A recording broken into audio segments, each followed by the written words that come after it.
Good evening, and thanks for attending tonight's Carousel House Community Design Update Meeting. My name is Donna Griffin with Community Capacity Builders. I use the pronoun she, her. I'm a light-skinned African-American woman wearing black-framed eyeglasses, and I have curly dark brown hair. Since we are meeting virtually, I have two requests. First, I would like to ask that you introduce yourself to everyone by sharing your name and favorite outdoor activity in the chat. The chat button is located at the bottom of your Zoom screen. My second request is that you'll see a link in the chat to access tonight's sign-in sheet. It would be terrific if you would click on the link and fill out the sign-in sheet so we can stay in touch with you. Thank you. So for tonight's agenda, you will be reintroduced to the Carousel House Rebuild team and will share a brief overview of the community design activities we have hosted so far, and what we've learned from many Carousel House users and Parkside community residents during those engagements. Afterwards, our design team hopes to get your feedback to understand what priorities you may have for designing the outdoor spaces. Parks and Recreation will talk briefly about their inclusive programming at the Carousel House as well as citywide. Then, time permitting, we will entertain questions followed by next steps for the project. As you just heard, we have a lot to cover over the course of 1 hour. For this reason, we ask that you keep your microphone muted during the presentation. There will be opportunities to respond to design questions and share ideas using Zoom's polling feature. Again, if you have questions during the presentation, please post them in the chat, and Rebuild will answer them at the end of the presentation. And if by chance we don't have time to address all questions, they will be answered and posted to the website. If you'd like to use Zoom closed caption to view the live transcript of the meeting, please click on the CC or closed caption button, where you'll have the option of viewing subtitles or the full transcript. I do want to acknowledge and welcome back our ASL interpreters, Julie and Susan, from Deaf Hearing Interface as well. All right, so I think we've covered everything. I'm not sure if Kira's here, but Hi, Donna. oh, hey, Yeah. Kira. Hi. Yay! Well, now that I've covered the ground rules and everyone knows what to expect during this evening's meeting, it's my pleasure to introduce Kira Strong, Rebuild's Executive Director. Thank you, Donna. And thank you to everybody who's taken time out of their evening with their family and friends to be here tonight to give input on this next exciting step for the Carousel House project. My name is Kira. As Donna mentioned, I use she, her pronouns. I am a white woman. I am tall, so you cannot tell by my seated position here, and have long, dark hair. I'm really happy to be here tonight. I'm going to keep it very brief. We have a lot to cover and are just so thrilled to be back engaging with you all and to get input on this next exciting piece of the project. Thank you.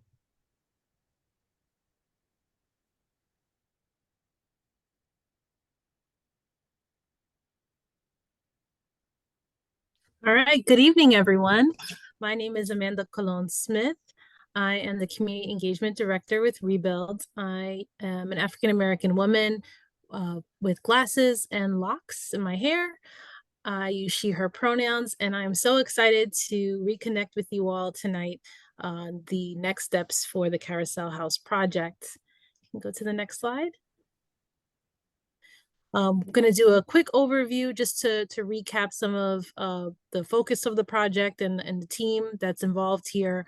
But you'll be able to receive a recording later tonight and to see the slide deck so that you can catch up if you this is your first time attending the meeting. Our focus is on the Carousel House in West Fairmount Park. This slide is showing on the left side of the screen a satellite image of the Carousel House with the yellow lines bounding the scope of our project area. Next slide. The project goal here is for Rebuild to create a better and more inclusive Carousel House that will retain all former programming and be inclusive for all participants. In line with the approach that Rebuild takes at our projects across the city, we're committed to acknowledging the history of the community and the users at our sites, to engage the community in an intentional design process, and to ensure that dollars are invested intentionally in an inclusive way to reflect the workforce of Philadelphia. Next slide. So some of the Rebuild folks that we have working on the project, myself, Heather McLean, and Kara Meadow. Next slide. Digsaw is the lead Philadelphia-based architecture studio. They've done several projects across the city and also in partnership with Rebuild. So you see some of the team members listed there, as well as Studio Pacifica is a specialized consulting practice that is a part of the team with vast experience in the built environment and design for spaces for people of all abilities and ages. And tonight we are really excited to have Ground Reconsidered as the landscape architecture practice that will connect with you all with lots of exciting questions for your feedback and vision for the outdoor spaces surrounding the Carousel House. And they'll introduce themselves further on throughout the night. And community capacity builders, you've heard from Donna, and you'll hear some more from other members of their team tonight who have been with us since day one on this engagement process. All right. So the focus for tonight's meeting is really on the outdoor spaces at the Carousel House. Later this year, we'll come back for another in-person and virtual workshop that will cover both the indoor aspects in the building and outdoor again. But for the purposes of tonight's meeting, we're really honing in on the outdoor spaces, including the playground and other green spaces surrounding the building.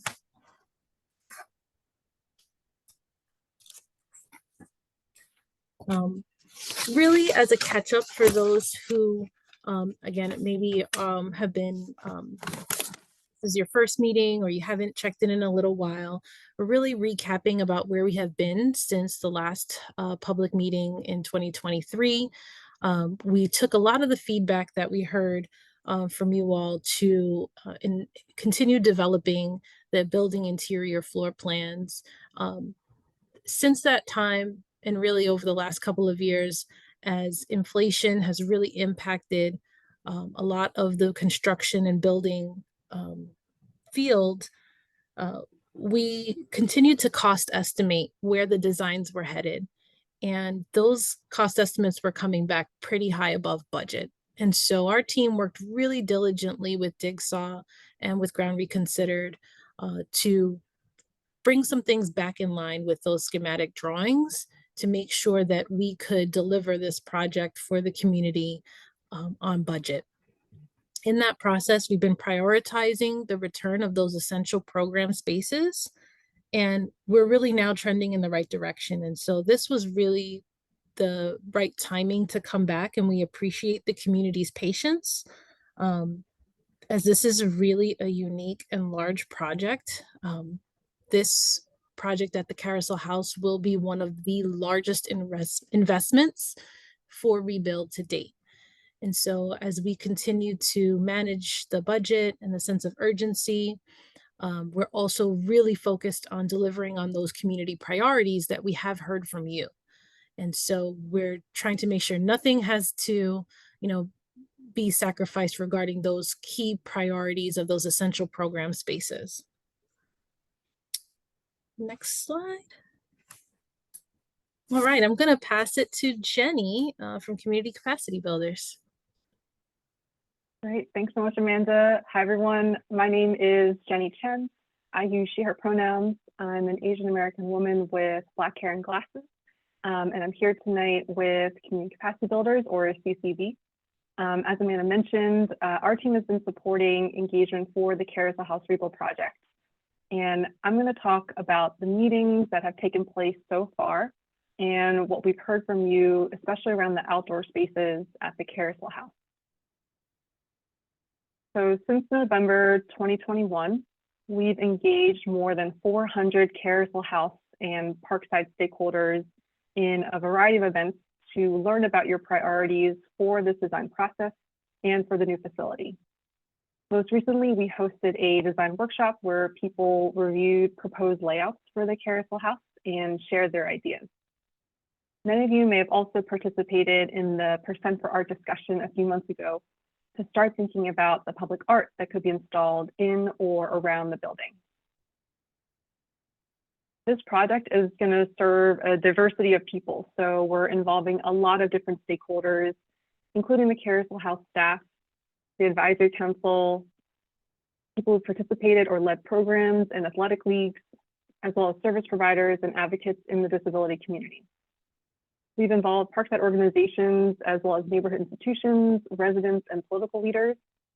Rebuild is also coordinating with Parks and Rec and the Fairmont Park Conservancy as they develop the Centennial District Plan. And it's very exciting to see many of these stakeholders in this meeting tonight. So far, we've gotten almost 300 comments from you all just about the outdoor spaces, which is, again, going to be our focus for tonight. We heard that safety is a key priority. There's a desire to provide play areas and equipment for both children and adults of all ages and abilities. People would like to see a pathway and also spaces for seating with benches and shade. And very importantly, all surfaces should be flat and accessible.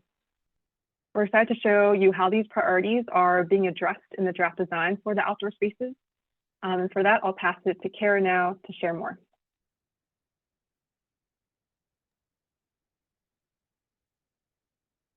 Hi, good evening. My name is Kara Meadow. I use she, her pronouns, and I'm a white woman with glasses, and I'm a senior design and construction project manager with Rebuild. So the next few slides will show an overview. We're going to show an overview of what's on site now at the facility to frame our conversation about future possible improvements to the outdoor spaces. So this slide shows how the Carousel House Rebuild project will be a combination of gut rehab and adaptive reuse and new construction. At the existing building, which on the left is shown in blue, older interior items will be removed, while foundations and structural elements, the bones of the building, will be saved. The salvaged portions of the building will get all new interiors, and the project will almost double in size with the new construction of gym and pool areas. We see this as a way to acknowledge history of the site and build on the best aspects of the existing building. We can go to the next slide. So this is another aerial, a little bit more zoomed out, showing the whole site. The building is in the center. The existing Carousel House has a few different areas that many folks on the call are familiar with. The existing entrance and drop-off are accessed from Avenue of the Republic, with a long parking lot and existing walking loop along the eastern edge of the site. There's an existing small playground at the southeast corner of the site along South Concourse Drive, and the existing PPR Urban Agriculture Farm, shown here in yellow, is located along Belmont Avenue at the northwest corner of the site. The entire perimeter of the site is currently fenced in. I will now pass the mic to Emma Kate from PPR's Urban Ag program to share some exciting updates about the farm. Thank you, Kara. Hi, everyone. My name is Emma Kate Martin. I use she, her pronouns. I am a white woman with dark brown hair and glasses. And I work with the Farm Philly program that runs the farm at the Carousel House site. So the current farm there that you saw in the last slide is going to be closing down once construction starts for this rebuild project. But we have been working diligently to fundraise to relocate the farm. So our new farm location will be just across the street on Parkside Avenue. And we're very excited that the project is going to be expanding from its current ½ acre to a full 3 acres. So we are still fundraising and working on our plans for the new site, but we anticipate the construction to start in late of this year, 2024, or early 2025. And again, plans could change, but as of now, our plans for the new farm are going to be to increase the number of beds for growing food, providing accessible garden beds in a concrete pad area that is connected to the sidewalk, installing hoop houses for community propagation, and creating demonstration areas for educational purposes. We also hope to create a fruit and spice park that can have native fruits, spices, and wellness plants to serve as a public food forest that would be outside any of the gated in portions of the new farm.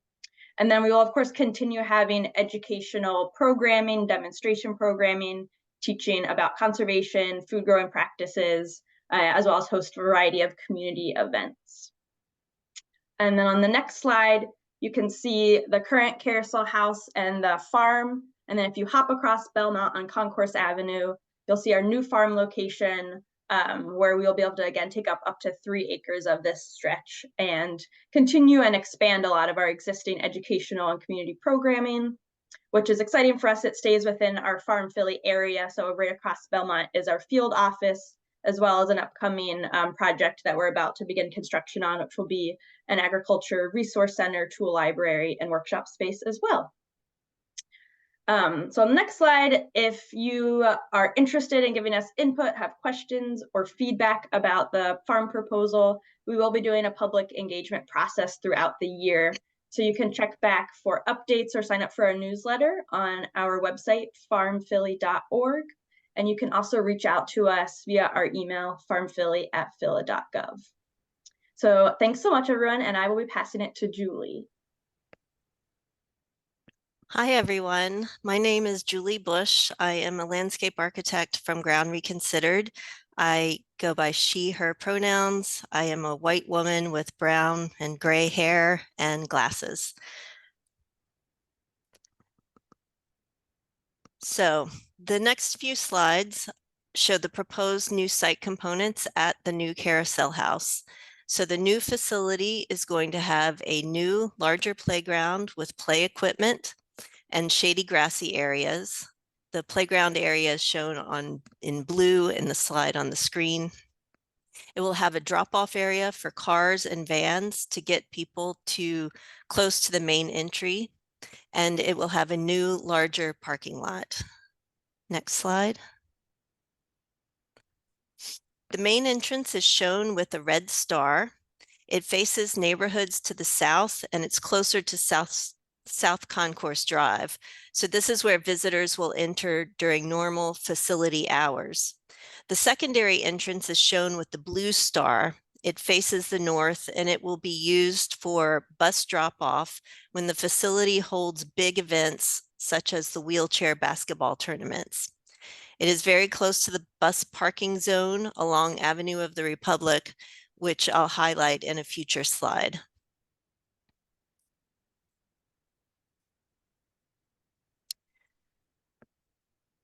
So if visitors are walking or using a wheelchair to get to the site, they can get there from the north at the corner of Avenue of the Republic and Belmont, or from the south from the corner of Belmont and South Concourse. Our site improvements will include repairs to the sidewalks and walkways from the intersections, And the red dotted line shows how people will be able to stroll to the main or secondary entry from the parking area on site or from those corners. Next slide. So Carousel House has historically had an outdoor exercise component.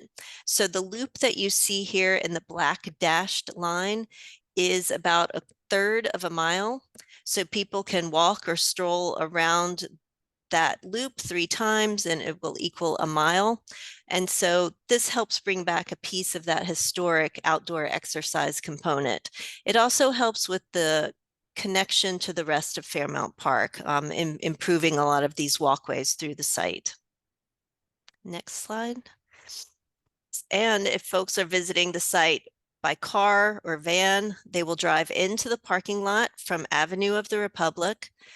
The parking lot is going to be one way from Avenue of the Republic, and we are going to extend it down to South Concourse Drive so that you can exit on South Concourse Drive. And then there is the drop-off loop near the main entrance, and that drop-off loop is for cars and vans. The parking lot will have a mix of standard width spaces, accessible car spaces, and accessible van spaces. The lot will have extra accessible width spaces to make sure everyone is able to park and maneuver comfortably. There will be additional spaces provided along Avenue of the Republic where there is existing parking now, which on days of big events can be used for bus drop-off. And I believe, Jenny, are you going to launch a poll? Yes, thanks, Julie. Hi, everyone. It's Jenny again. Now that you've seen some plans for how you might get to the Carousel House, we're going to have a short poll for you all to complete with 2 questions. So the first question is, based on this plan, I could see how I would get to the Carousel House. And your options are strongly agree, agree, neither agree nor disagree, disagree, or strongly disagree. Our second question is, what forms of transportation would you take to get to the Carousel House? And this one you can choose as many as apply to you. So car, bus, CCT, wheelchair, walk, bike, or other. And if you choose other, please let us know some more information in the chat. We'll give folks about 30 seconds to complete this poll.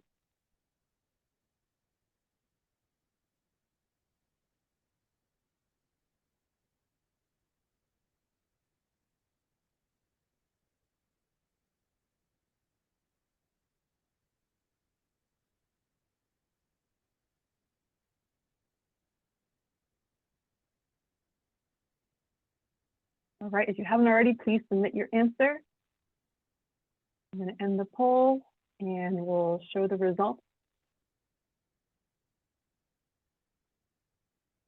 And then I'll turn it back to Julie to continue sharing about the plan. Thank you, Jenny.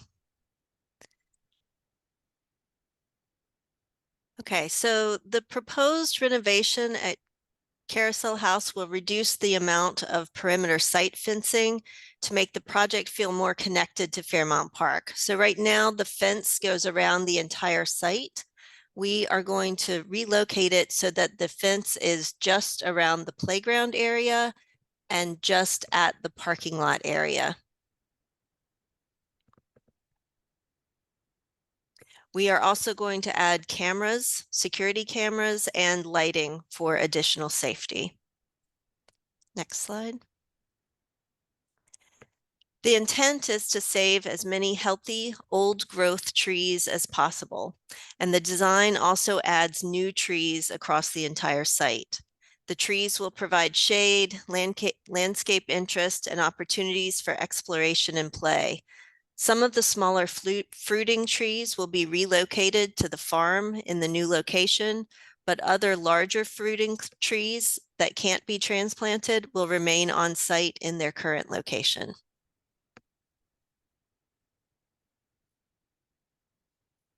And I believe I'm turning it over to Amanda. Thank you, everyone. Thank you, Julie. Hi, everyone. This is Amanda speaking again. And so with that overview of the outdoor areas, we would love to continue on hearing your feedback for establishing the more details around the playground and other site features. Next slide.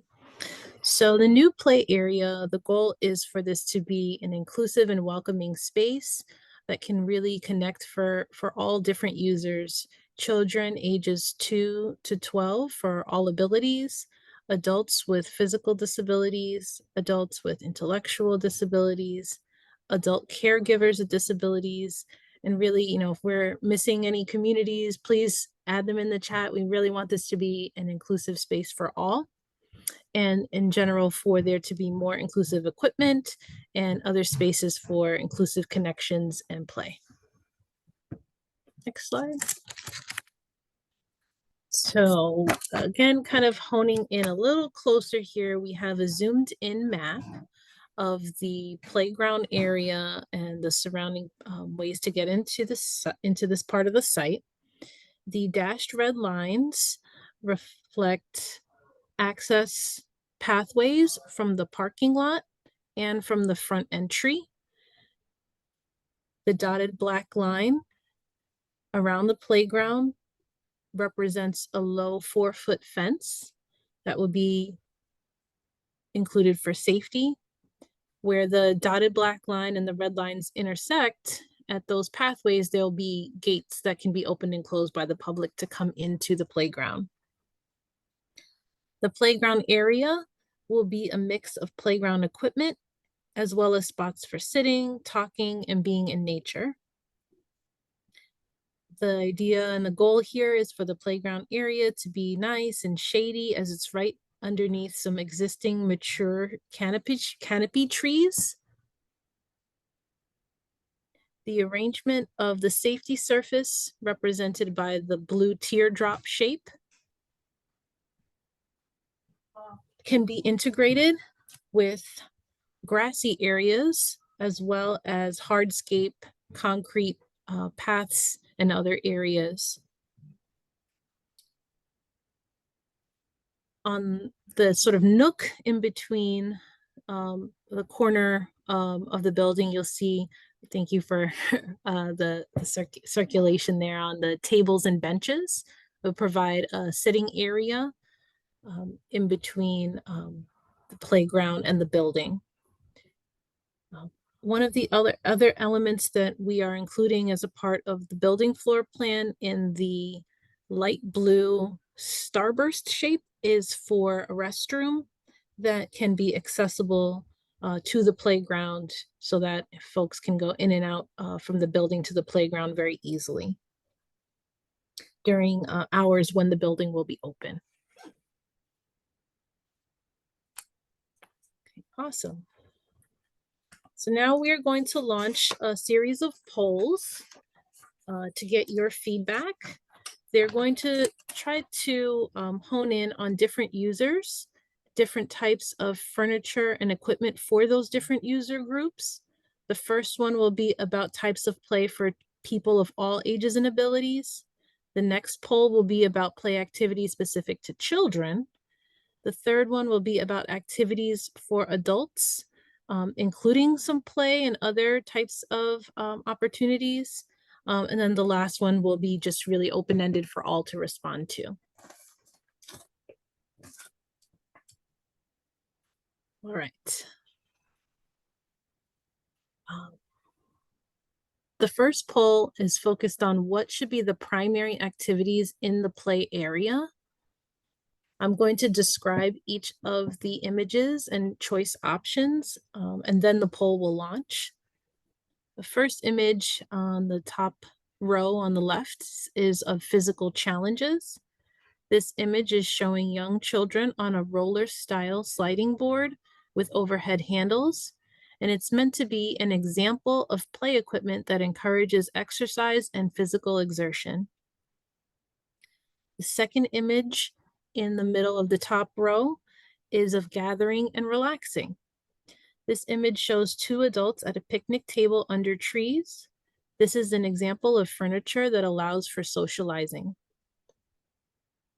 The third image on the top row is for exploring senses. Adults and children are playing at a ground level piece of equipment that makes music. This is an example of sound play, and there can be other senses to explore, such as touch and sight. On the bottom row on the left is the choice of playing games and puzzles. The image shows 2 chairs and a table with a chess and checkerboard. This is an example of outdoor furniture where people can play or make up games. The image in the middle on the bottom row is imagining and being inspired. The images of children playing on equipment that looks like the dashboard of a bus with a steering wheel and buttons. This is an example of equipment that encourages pretend play. And finally, the last image on the bottom row on the right is of making friends and collaborating. And this image shows children standing and in wheelchairs on a ground level merry-go-round. This is an example of play equipment where people of all abilities can interact together. So we'd like you to pick 4 of these primary activities in the poll and tell us a little bit more about why you chose them in the chat.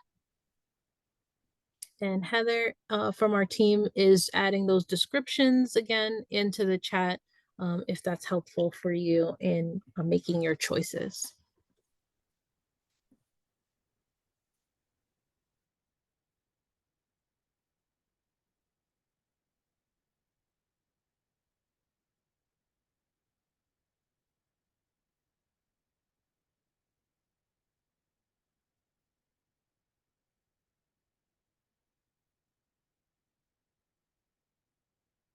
Great. As folks are responding to the poll, we got a great comment from Sam Petty about STEM play and art play. Thank you for that.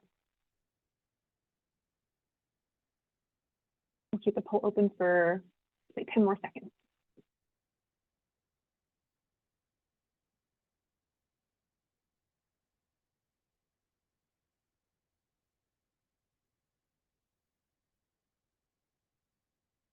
Great. And if you are still waiting to submit your vote, please do so right now. I'm going to end the poll and folks can check out what others have shared.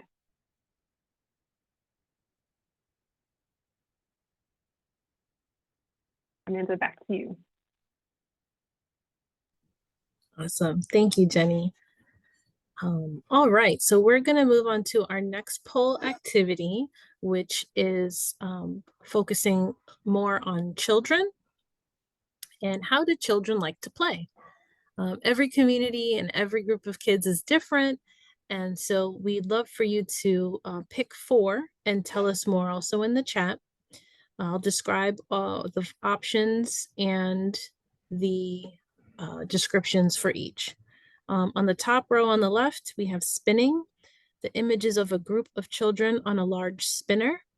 This is an example of equipment that allows children to spin around by themselves or with a group.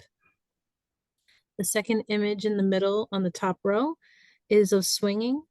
2 children are on bucket swings with an overhead harness. This is an example of play that involves swinging. The next image is of learning. On the top row, it is showing 2 children on a play panel sensory board, and this is an example of interactive learning. On the bottom row, the image on the left is of exercising. A child in a wheelchair is using pull-up rings with the assistance of an adult. This is an example of equipment that involves physical challenge and exercise. The next image in the middle on the bottom row is of balancing. The image shows 2 children on a roll-on seesaw that is wheelchair accessible. This is an example of balance play. And the last image on the bottom row is of relaxing in a quiet zone. And the children here are using an enclosed rocker seat. This is an example of a quiet zone away from other active play. And so with these options, we're not saying these are specific pieces of equipment that you're voting on, but the type of activities that kids like to do. And if you can choose the top 4 and of the young people, you know, what's things do they enjoy most. we'd love to hear also more in the chat about why you made those selections.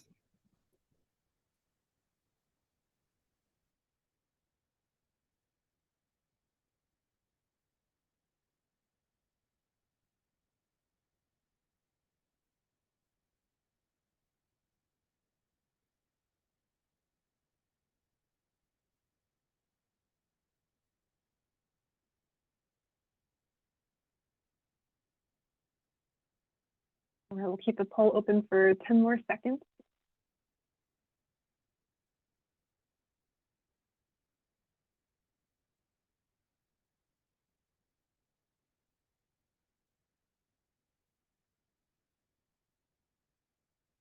Ms. Riley mentioned in the chat that equipment should be usable by children without assistance.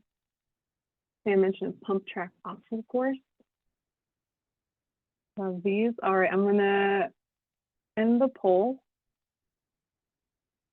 and we'll share the results for a little bit longer. Looks like swinging, exercising, and balancing came out as the top 3, but I think there was a lot of interest in all these different kinds of activities for children.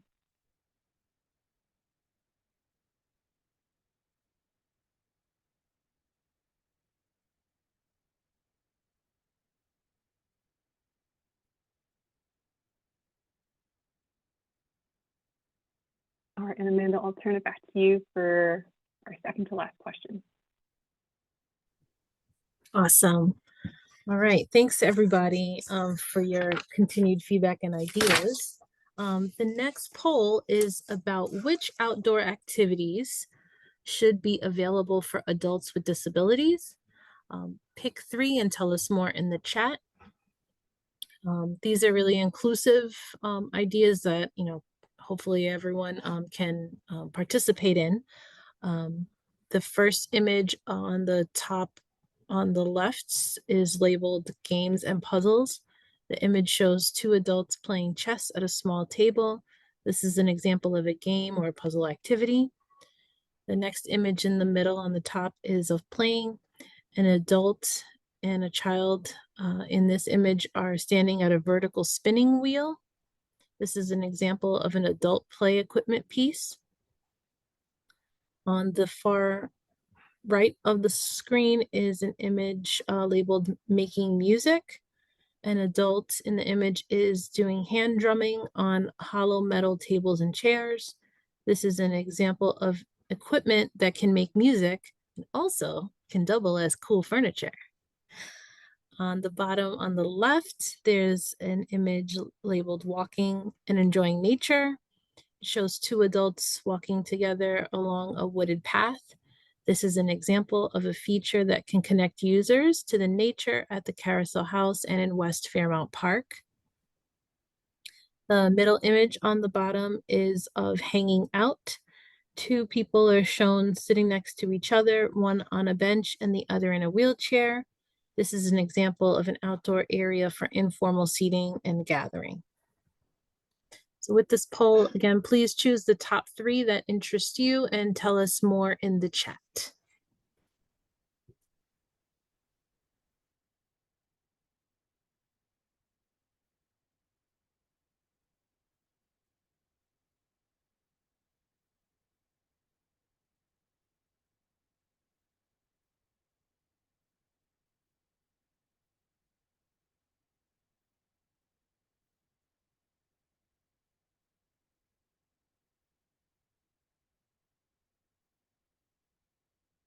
I'm getting some great responses. We'll keep the poll open for 10 more seconds.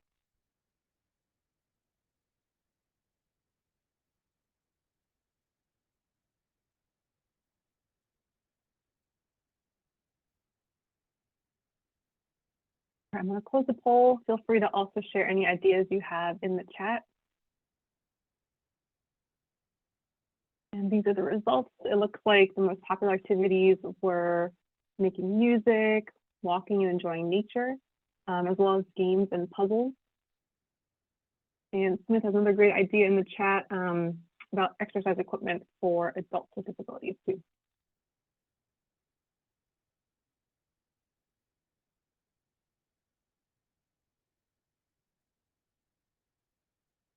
Ms. Riley mentioned making sure parents can keep a watchful eye on their children while they're playing. That's a good point.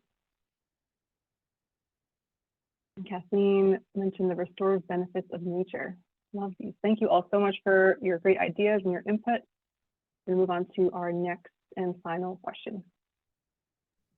All right. And so this last poll is really more open-ended, and we are excited to share a couple of ideas, but would love to know what other features could help make this play area more welcoming and accessible. The examples on the screen are, starting on the left, of transfer platforms. The image shows a climbing structure that has an extended platform with more room for transfers from mobility devices to the playground equipment. The image in the middle is of quiet sensory play. The play equipment is showing an example that can help people isolate from nearby sounds and has small pieces in it that can be touched and manipulated. And the last image on the right is of a communication board, which is an information board that has signs, symbols, and words to allow people to express themselves and communicate non-verbally.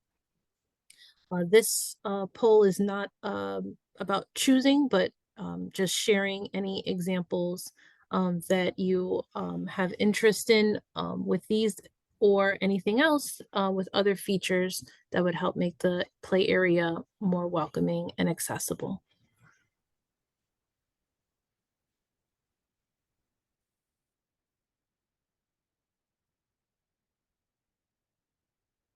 And we'll keep this one open for longer just so folks have some time to think. If you like any of these, you can just write the same things that you're seeing here, or you can say like them all.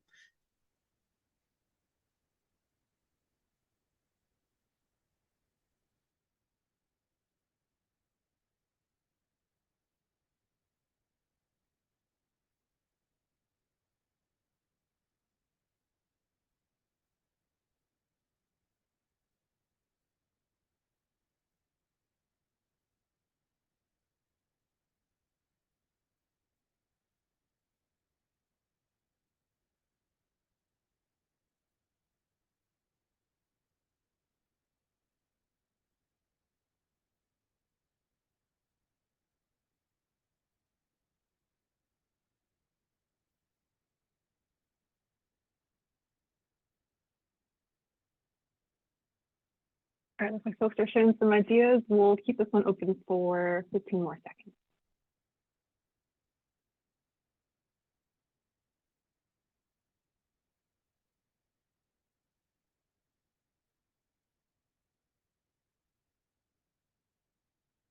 All right, we're going to close this poll, but this is open-ended. So if any other ideas come to you about features that can make the outdoor areas of the Carousel House welcoming and accessible, please feel free to put them in the chat like Sam did, suggesting sand and water play.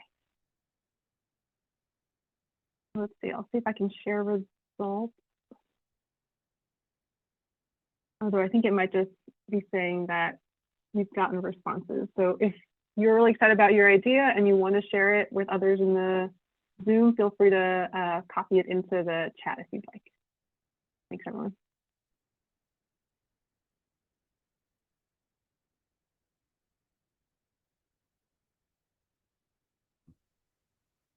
So next, we're going to pass the mic to Gwen from the Parks and Recreation team. Hi, everyone. Can you guys hear me? Okay, great. Awesome. So I'm gonna just talk a little bit here quickly about our programming going on right now, both with Carousel House programs at Cassine and across the city. So right now we have our Carousel House programs at Cassine Recreation Center. We have a variety of full program schedule right now, a variety of programs going on, social groups, sports groups, basketball, creative arts, and summer day camp and sports camp in the summer. Basketball league is just actually getting ready to wrap up their season and have their awards. So lots of great things still going on with Carousel House programs. And a big shout out to Erica and Lauren, who really do an awesome job with those programs. And then on our next slide, I'm just going to highlight a little bit about what's been happening across the system. Our inclusion programming is up 23% in the last 2 years, which is really exciting. We've been able to expand a lot of our options for inclusive programming and programming for people with disabilities. A couple of good examples are our new sports program at Water Tower Warriors, up at Water Tower Recreation Center in Chestnut Hill. They're doing basketball and soccer programming right now for kids with disabilities. Our Special Olympics programming is, alive and well. Finley Rack, Gustine, Garin, East Passyunk, and another program forthcoming at Francisville.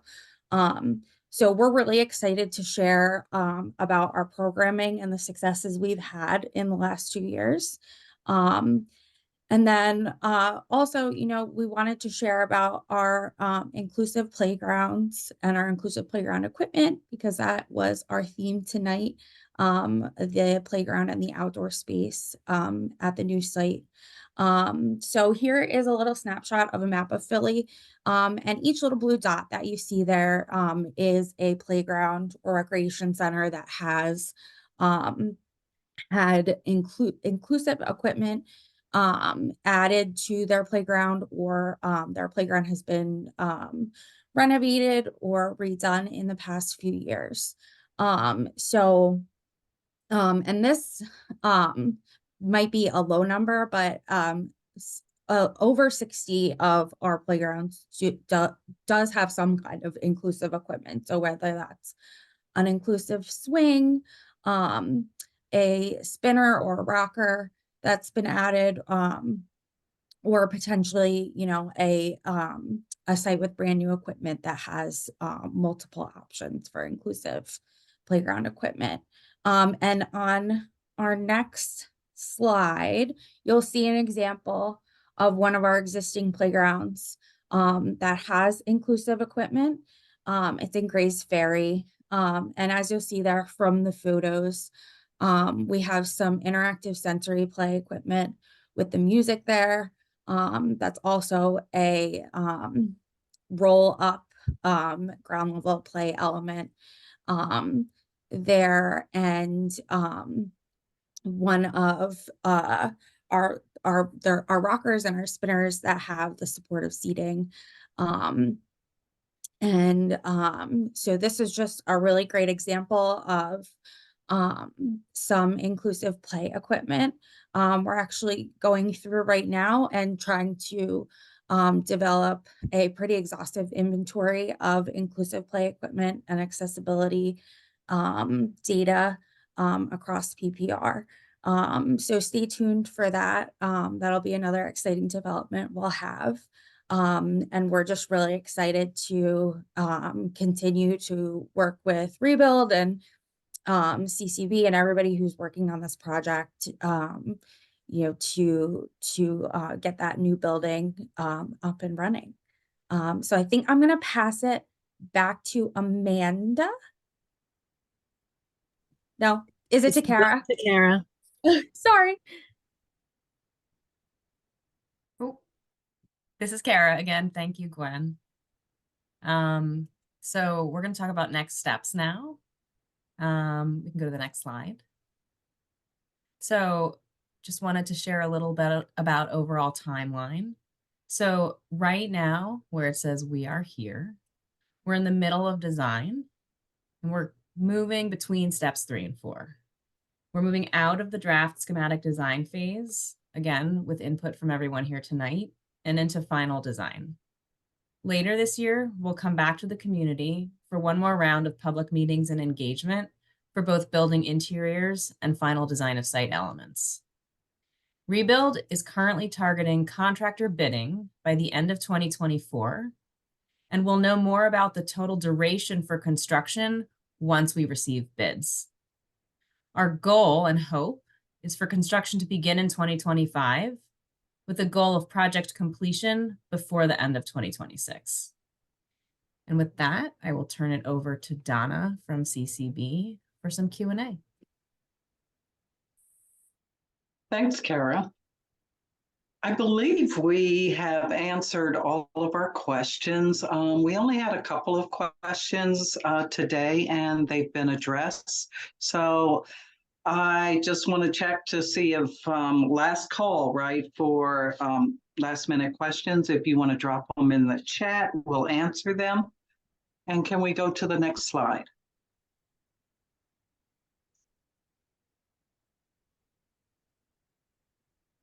Great. So we want to, remind you to ask your friends to sign up for the Carousel House Rebuild newsletter. You'll see the web address on the screen, tinyurl.com/ch stay updated. And you can also check out the project website at carouselhouserebuild.org. Please check your email next week. We'll be sending a link to a recording of this meeting.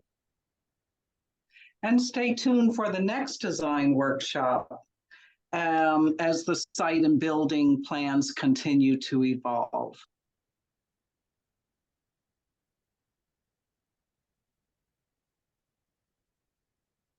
Next Looks slide. like we've got some good questions in the chat, so I just wanted to pause to get to those. Thank you. So we're asking, Dee is asking if someone can clarify the ADA parking spaces, 16 of 24 ADA parking. Can you clarify that for Dee? Hi, Dee. This is Julie Bush, the landscape architect. So there are a total of 65 parking spaces. 24 of them are sized for ADA parking. And then 16 of those 24 will have the signs and the symbols, meaning that only people with the ADA parking pass can park in those 16. The idea is that we have more where people could park if needed, but there's 16 designated closer to the building specifically for ADA parking. And so all of the parking spots on the left-hand side close to the building are sized for ADA. The ones on the bottom side of the lot are designated only ADA can park there. Thank you, Julie. We have another question. How can we give input on our desired play features? Still very frustrated about all abilities playground at FDR Park. Does anyone want to address that?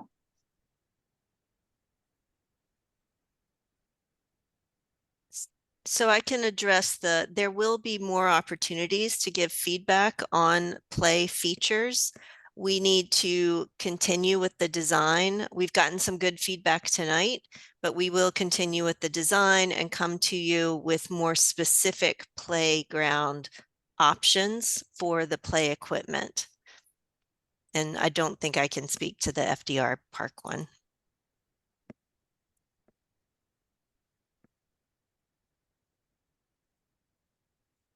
Great. I would, Donna, if I could add, this is Amanda speaking, if I can add, if there are any other, feedback about what was exciting or frustrating at any other playgrounds that you visited, you can always email those thoughts and ideas into our team in between meetings. So it doesn't have to wait until until the next time we have a session. We'd love to, gather those ideas all along throughout the process. Which is a great segue for the information we want to share with you. So we do urge you to stay in touch about the project, and you can connect with Amanda by email at amanda.colon-smith@phila.gov. Or you can also stay in touch through rebuild@phila.gov. And you're always welcome to connect with my team at Community Capacity Builders. Our email is Donna, DONNA, @ccbconsult.org, or Jenny, JENNY, @ccbconsult.org.